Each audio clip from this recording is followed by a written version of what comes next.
L'info du Grand Lille en continu, Adrien Lanois. Jeudi 30 mars, bonjour à toutes et à tous, bienvenue sur Grand Lille TV en direct et en continu. C'est l'info du Grand Lille ce matin.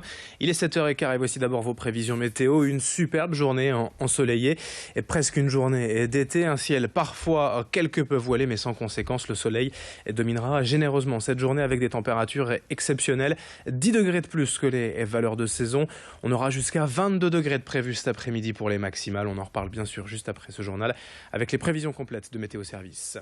À la une également ce jeudi matin à 7h15, l'infotrafic avec les ralentissements habituels. Déjà sur la 25 et la RN 41 depuis la Flandre-les-Wep.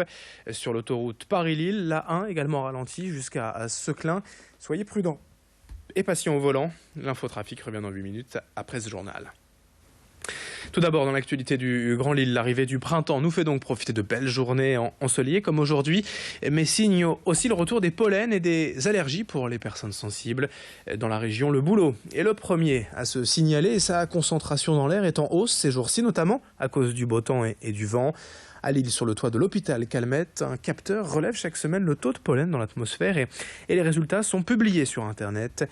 La semaine dernière, l'indice allergique était de 3 sur 5, mais il pourrait être encore plus élevé en cette fin de semaine. Attention donc pour les personnes allergiques. Toutes les informations concernant les pollens et les indices allergiques sont à retrouver sur Internet sur le site pollen-au-singulier-haut-de-france.fr. Autre information aujourd'hui en images, la lutte de plusieurs habitants de l'île Sud contre un projet de réhabilitation en rue Bel Air qui prévoit plusieurs expropriations. Il s'agit d'un vaste programme de la métropole de rénovation d'anciens quartiers dégradés. Sur 70 logements à détruire pour entamer le projet, il reste 7 dossiers en attente. 7 habitants qui refusent d'être ainsi expulsés de chez eux. Un collectif s'est donc créé pour peser dans les négociations avec la mairie et dénoncer les estimations de leurs biens en deçà de la valeur réelle du marché.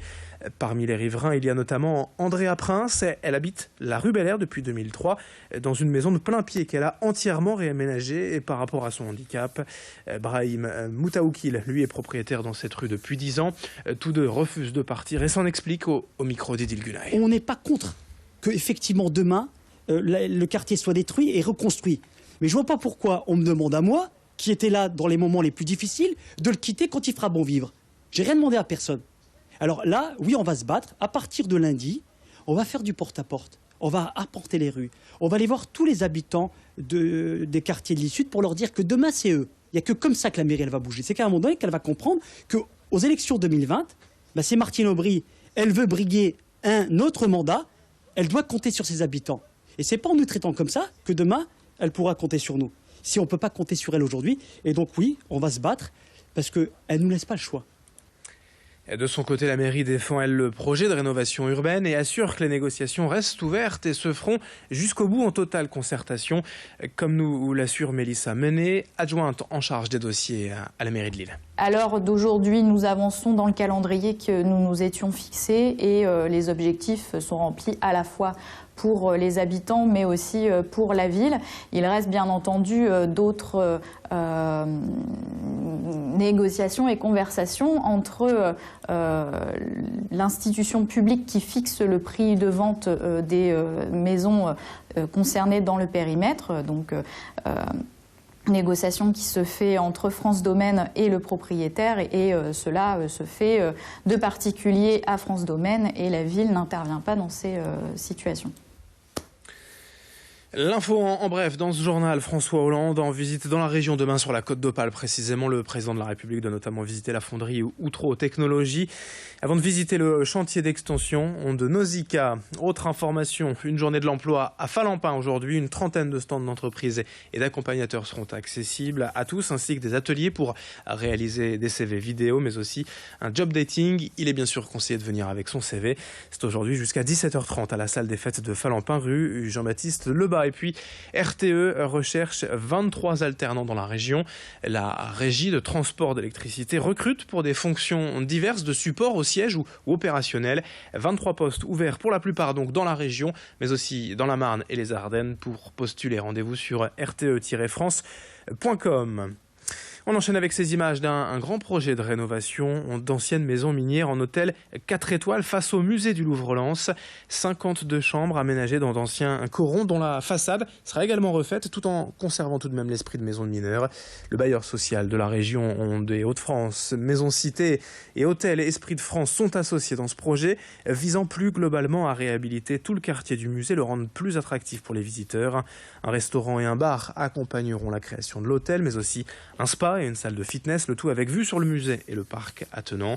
25 emplois y seront créés à terme, le tout pour un coût global de près de 8,5 millions d'euros et une fin de chantier prévue en 2018. Présentation en détail au micro de Clotilde Loguebac. Ce quartier, c'est d'abord une cité minière. Donc on va rénover une cité minière. En même temps qu'on va la rénover, on va y apporter du bâti neuf, c'est-à-dire une architecture contemporaine. Et on va jouer du dialogue entre l'architecture traditionnelle, celle des cités minières, des cités jardins, et l'architecture contemporaine pour montrer comment on peut rénover la ville, reconstruire la ville sur elle-même et donc donner plus de confort, plus de qualité à nos locataires en organisant la vie différemment. Et puis pour terminer, un peu de culture avec cette nouvelle expo de la condition publique à Roubaix consacrée au street art. Dès demain et jusqu'au 18 juin, tout l'univers artistique de la rue est à découvrir au travers de dizaines d'œuvres exceptionnelles.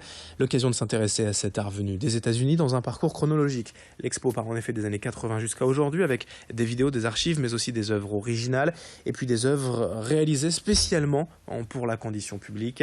Les artistes se sont véritablement appropriés l'espace et même l'extérieur du bâtiment avec de grandes fresques et des graphes sur les murs et les fenêtres pour ouvrir la culture aux habitants de la ville. Présentation détaillée de l'expo au micro de Clotilde Loguebac. Street art est une forme d'art qui touche tous les publics, qui est assez facile d'accès et qui en même temps mérite qu'on s'y attarde et qu'on approfondisse le propos. Et je pense aussi que du coup pour les passionnés d'art, c'est intéressant de découvrir sous un autre regard le street art. Et pour les passionnés de street art, c'est l'occasion de revoir des pièces exceptionnelles. Des pièces des années 80 qui sont presque entrées dans le mythe et dans la légende du street art et qui sont présents ici, et des artistes qui ont fait l'histoire du street art qui sont venus réaliser des œuvres ici. Jusqu'au 18 juin et dès demain, cette nouvelle exposition Street Génération à la condition publique. Merci de nous avoir suivis. Dans un instant, vos prévisions météo et l'infotrafic. 7h22 en ce jeudi 30 mars sur Grand Lille TV.